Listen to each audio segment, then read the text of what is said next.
classes. The YMCA of Pierce and Kitsap counties has launched more than 60 free online exercise classes and youth programs to support the health and well-being of the community. Classes include boot camp, yoga, weightlifting, boxing, Tai Chi, and more. Find classes at ymca360.org. No membership is needed to access these classes at ymca360.org. If you're an older adult or someone of any age with underlying medical conditions, you're at a higher risk for severe illness from COVID-19. Look, the good news is there are steps you can take to protect yourself and loved ones. Wash your hands often. Stay home unless you need food, medicine, or medical care. If you need to go out, stay at least 6 feet away. Avoid people who are sick and make a plan. Identify and talk with someone who can help care for you if you get sick. Have supplies like medicine and groceries on hand, or find ways to have them brought to you. And remember, wear a cloth face covering when around others. For more information, call Seattle King County Public Health at 206-477-3977. That's 206-477-3977. Would you like to see when your favorite Rainier Avenue Radio show comes on? Check out our show schedule, updated weekly at rainieravenue.world.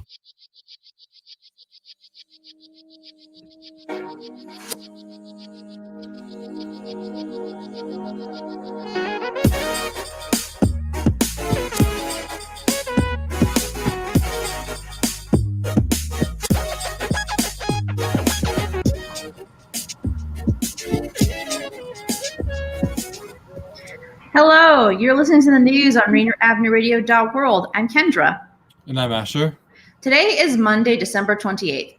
The news on Rainier Avenue Radio is live every Monday from 6 p.m. to 6:30 p.m., providing you with current, trustworthy, useful news content focused on super service to the local South Seattle audience. We will not tell you what to think, but instead provide the basics for you to discern and decide for yourself.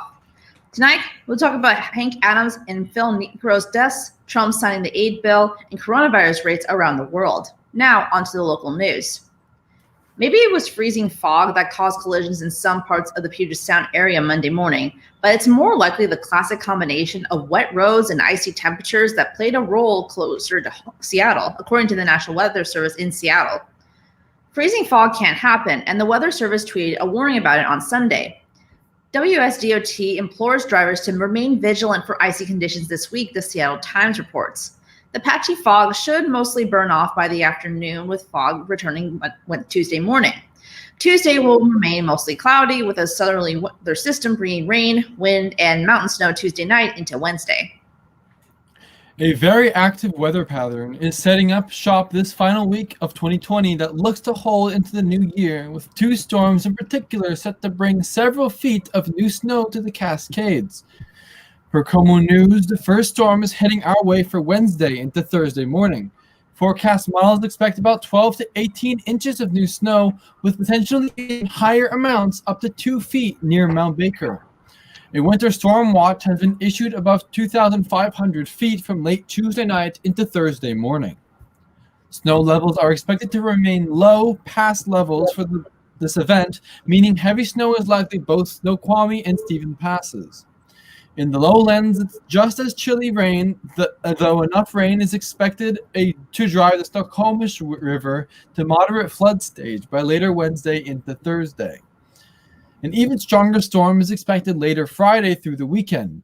For areas around Stevens Pass and higher, this has potential for a major snow event with 2 to 3 feet of new snow possible in the period.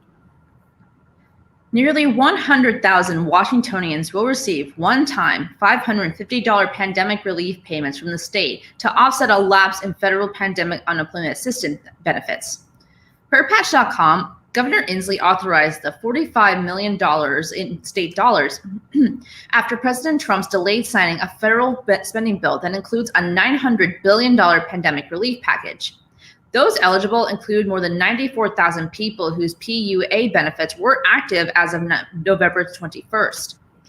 Inslee said that the state's direct payments would continue as planned since the delay lasted long enough for 2 unemployment programs to briefly lapse. The state said the emergency payments would be issued by the Washington State Employment Security Department later this week. Beginning next week, the extended federal payments will provide PUA recipients $300 weekly, down from $600 authorized under the Federal CARES Act through March 14, 2021. A magnitude 2.9 earthquake was recorded about 4 miles from Monroe at 2:41 a.m. Monday, according to the Pacific Northwest Seismic Network. No injuries or damage were reported, but the waves of seismic activity are part of a process known as episodic tremor and slip, which is thought to increase stress on locked faults, areas where tectonic plates cannot move past each other. And 2 years ago, thousands of tiny tremors pushed parts of Washington and Vancouver Island westward. It's a near-annual event that backs some scientists' expectations that a big earthquake may be coming soon to hit the Seattle area harder than previous models suggested, the Seattle Times reports.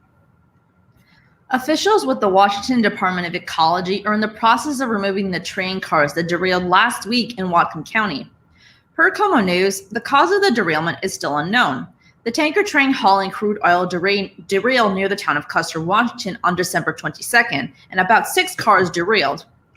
A spokesperson for BNSF Railways said 3 cars ruptured, spilling an unknown amount of crude oil onto the ground.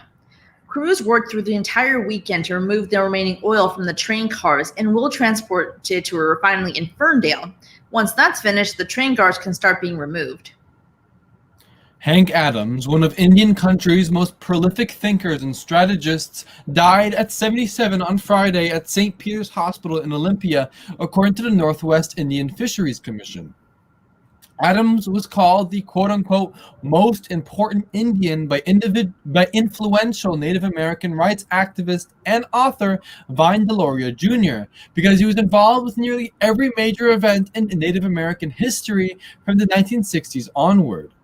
He was perhaps best known for his work to secure treaty rights, particularly during the Northwest quote-unquote fish wars of the 1960s and 70s, King 5 reports.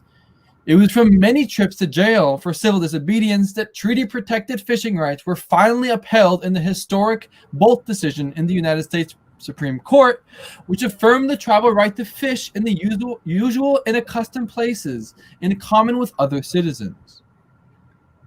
A new and more contagious variant of the COVID-19 virus that was first detected in England has now been found in British Columbia. Per Como News, a person tested positive for the strain after returning to the province from the United Kingdom before the Canadian government suspended flights. Public health officials say a small number of close contacts are now in isolation and being monitored. The U.S. is now requiring airline passengers from London to prove a negative COVID-19 test before being allowed to travel here. This is the news on Rainier Avenue Radio.world. When we return with national news, we'll talk about Trump and the aid bill and more. Stay tuned.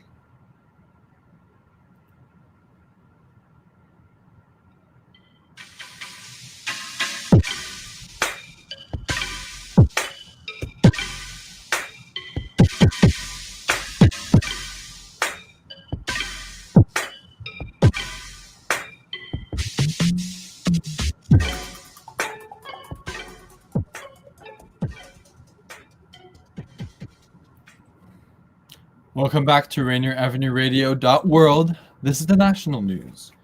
Shelving his objections, President Donald Trump has signed the COVID-19 and annual federal spending package, providing relief for millions of Americans, even as Congress returns to confront the White House on remaining priorities in a rare end-of-session showdown.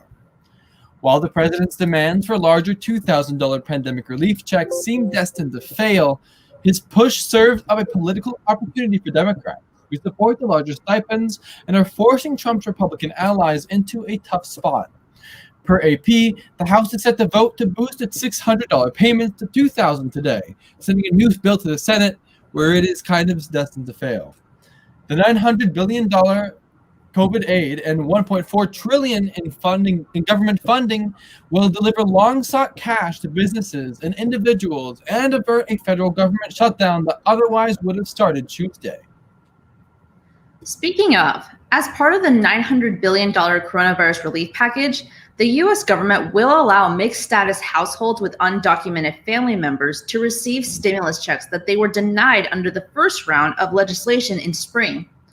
Per CBS News, U.S. citizens and green card holders will be able to receive $600 in direct aid, even if they filed a joint tax return with an undocumented spouse, as well as an additional $600 check per dependent child.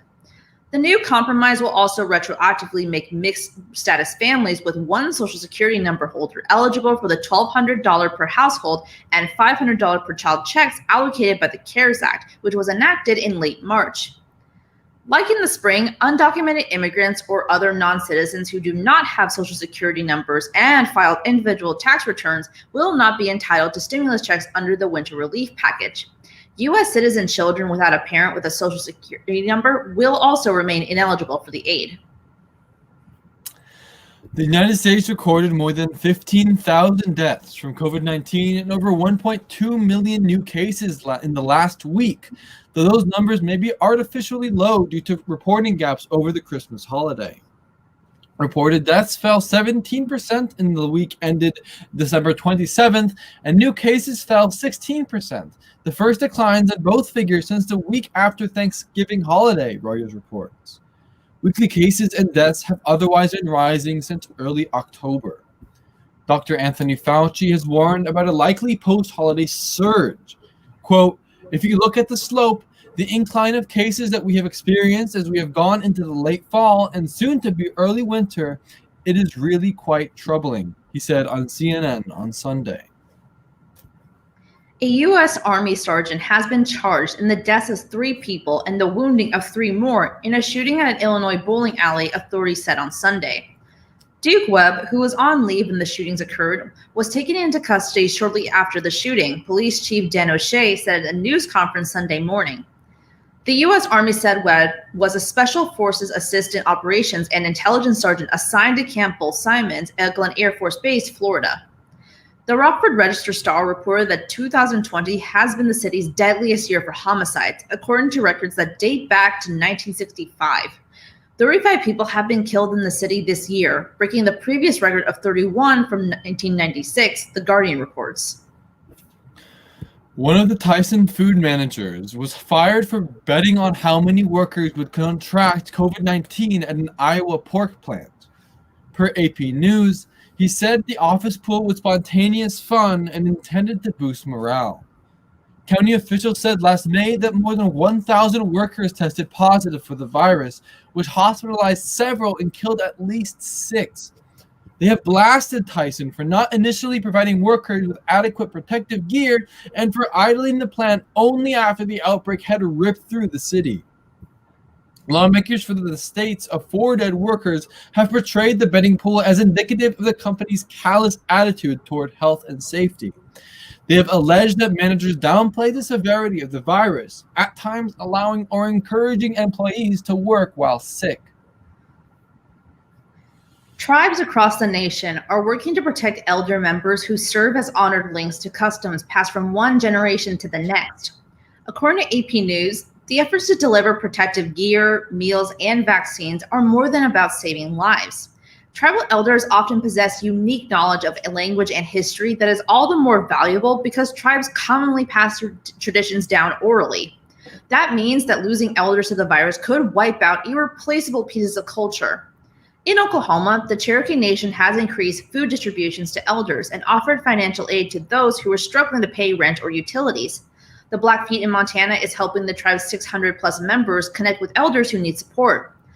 Connecticut's Mashantucket Pequot Nation is providing its citizens with masks and telemedicine, delivering meals to their doors, and organizing home visits to give flu vaccines. Federal, state, and local law enforcement officers are searching for the motive behind a bombing that rocked Nashville on Christmas morning, with evidence pointing to the 63-year-old suspect on a suicide mission that took only his life. Per Reuters, the motorhome exploded at dawn on Friday, moments after police responding to reports of gunfire noticed it and heard music and an automated message emanating from the vehicle warning of a bomb. Police hurried to evacuate people in the area, and the potential suicide bomber is the only one who died. The blast also damaged more than 40 businesses in downtown Nashville. Officials have maintained it was too early in the investigation to discuss the suspect's motives. This is the news on Rainier Avenue Radio.world. When we come back with global news, you'll hear about coronavirus rates around the world and more. Stay tuned.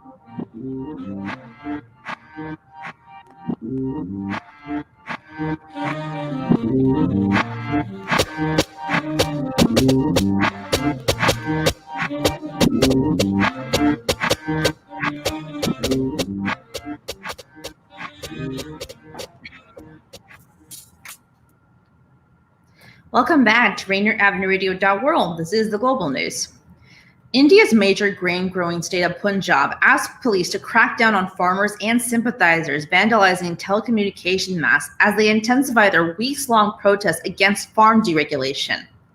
Per Reuters, protesters have attacked hundreds of masts of companies such as oil-to-groceries conglomerate Reliance Industries Ltd. That they believe have profited from the farm reforms at their expense.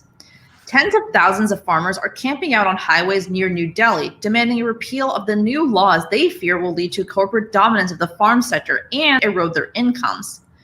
More than 1,400 of its 9,000 plus masts have been hit, with power supply and fiber cut by unidentified people. Representatives of two of the more than 24 farmers' unions protesting against the laws rejected the allegations. The government and farmers are scheduled to hold another round of talks this week. Felix Vasquez, a member of the Lenca indigenous community and an advocate for rural workers' rights, was killed in front of his family. Per BBC News, it is not yet clear why Vasquez was attacked. He had recently said he would run for the left-wing Libre party in the next year's parliamentary election in Honduras. According to a report by non-governmental organization Global Witness, Honduras has the highest number of environmentalists killed per capita in the world. Global Witness says at least 14 environmental defenders were killed in the Central American country in 2019, up from 4 in 2018. The dangers environmentalists face in Honduras came to international attention when Berta Cáceres, the winner of the Goldman Environmental Prize, was killed in 2016. She was shot dead by gunmen who broke into her home in an attack similar to that one on Vasquez. Argentina is on the verge of making history as the first major Latin American country to legalize abortion. Its 72-member Senate will convene on Tuesday to debate a bill that was approved by the lower house earlier this month to the delight of pro-choice activists. Pro-choice and anti-abortion campaigners will gather in the plaza near Buenos Aires' Congress building on Tuesday afternoon and remain there until the early hours of Wednesday when a vote is expected. Projections in Argentinian media suggest that the quote-unquote green camp pushing for change holds a slender advantage over its blue opponents. 33 senators reportedly plan to back the legislation, while 32 will vote against it. 5 senators are officially undecided, The Guardian reports. The European Union began a mass vaccination campaign to eventually inoculate about 450 million people in 27 member states against COVID-19. Per NPR, EU leaders have negotiated contracts for more than 2 billion vaccine doses from various suppliers. The first 200 million doses are of the vaccine from Pfizer and BioNTech, which was co-developed by a husband and wife team in Mainz, Germany. More than 350,000 people have died of COVID-19 across the EU. The hardest hit country has been Italy, which has reported more than 70,000 coronavirus deaths. 3 healthcare workers were the first to receive the vaccine there. Italy's foreign minister urged Italians to get vaccinated. The EU hopes to vaccinate residents of all 27 member states by the end of the year. Brussels has also secured doses of the vaccine for non-EU countries, including Iceland and Norway. EU contribution to the international COVAX vaccine initiative will also mean that Kosovo, one of the poorest countries in Europe, will receive at least 300,000 COVID vaccine doses. Spain has surpassed the milestone of 50,000 deaths officially attributed to COVID-19. Spain has recorded almost 1.88 million cases of the new coronavirus among its population of 47 million, the AP reports. Nationwide, restrictions on movement and curfews in recent weeks have helped the country slow down the spread of COVID-19. The country's 14-day case rate per 100,000 inhabitants stands at 246, down from a peak last fall of 529 recorded on November 9th. The health ministry says that just over 21% of the ICU beds for COVID-19 patients are occupied. A Saudi terrorism court has sentenced prominent women's rights activist Lou Jane al-Hathlul to 5 years and 8 months in prison, Al Jazeera reports.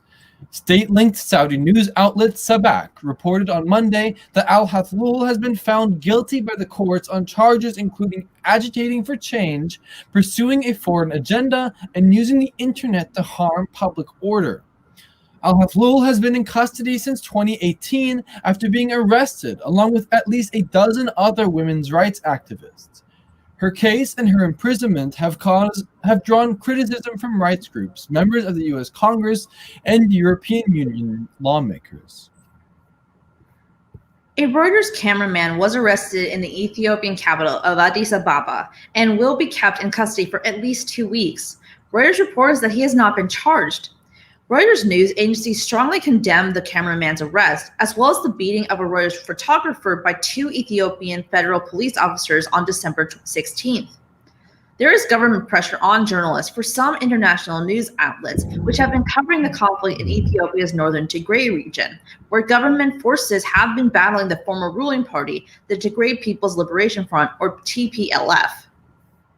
South Africa has become the first country on the continent to register more than 1 million COVID-19 cases. It comes just days after authorities confirmed that a new, faster-spreading coronavirus variant had been detected. Some hospitals and medical centers have reported a huge rise in admissions, putting a heavy strain on resources.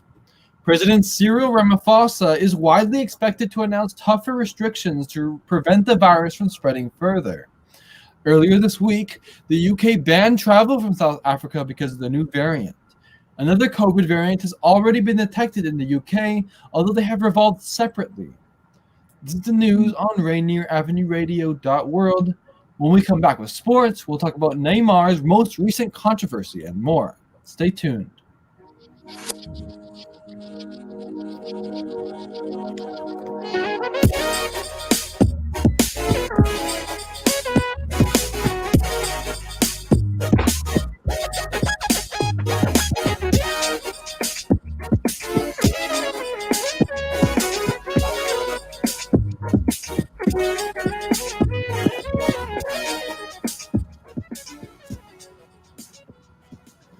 Hello, welcome back to Rainier Avenue Radio.world. This is the sports news.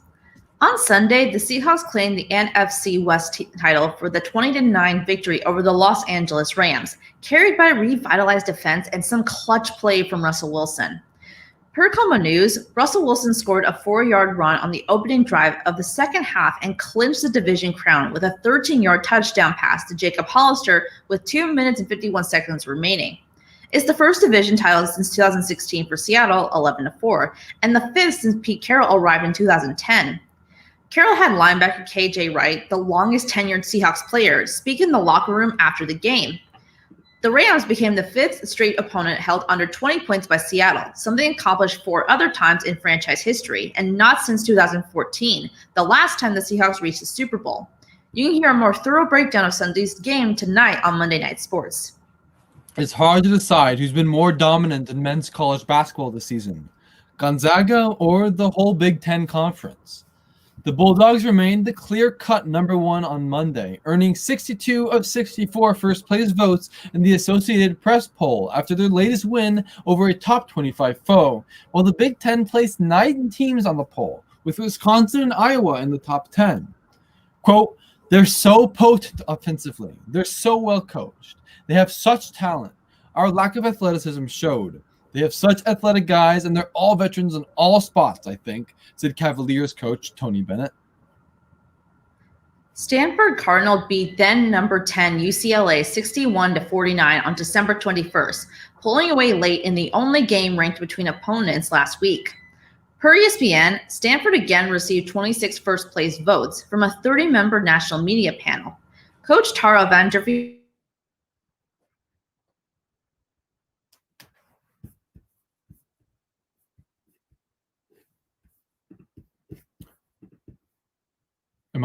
If I'm not glitched out too, I'll keep going.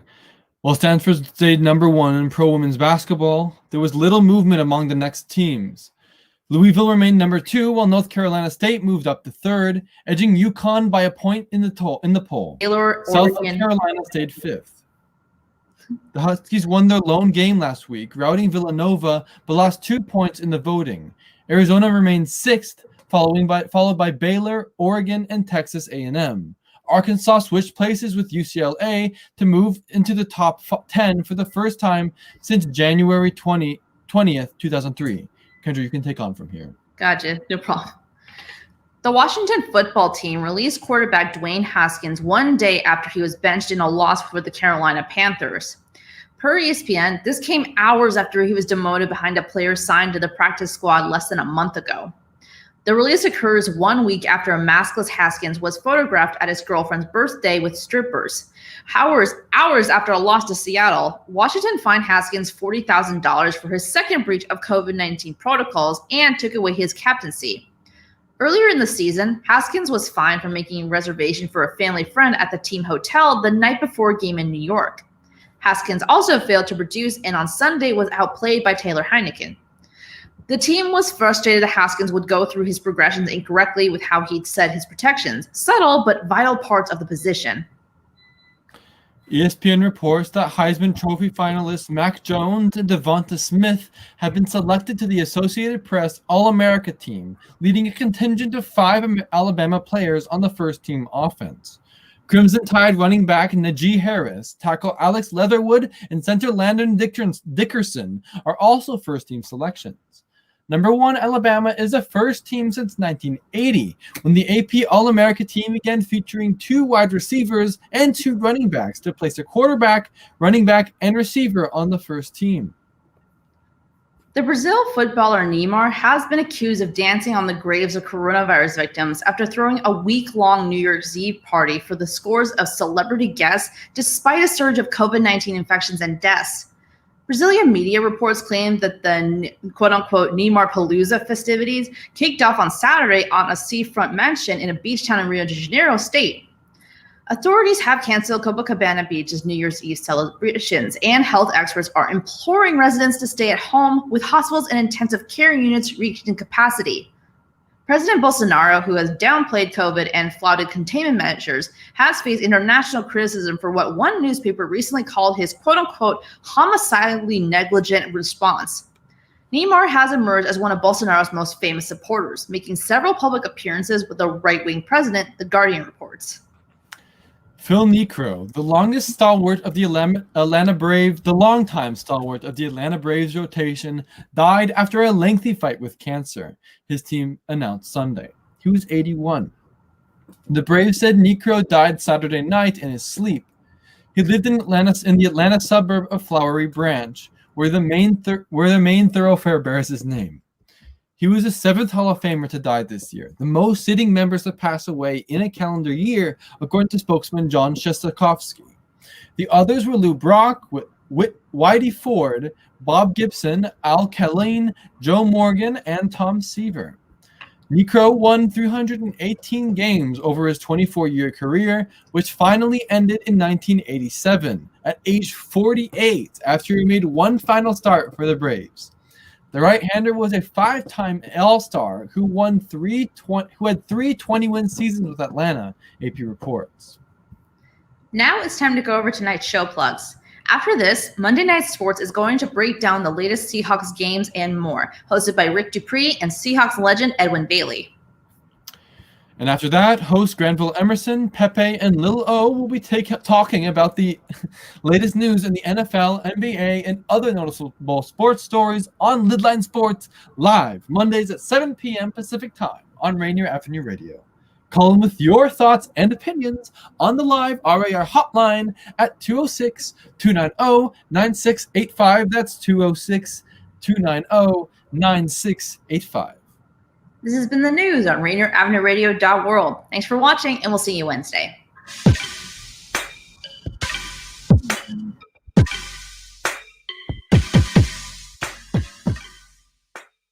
You're listening to Rainier Avenue Radio.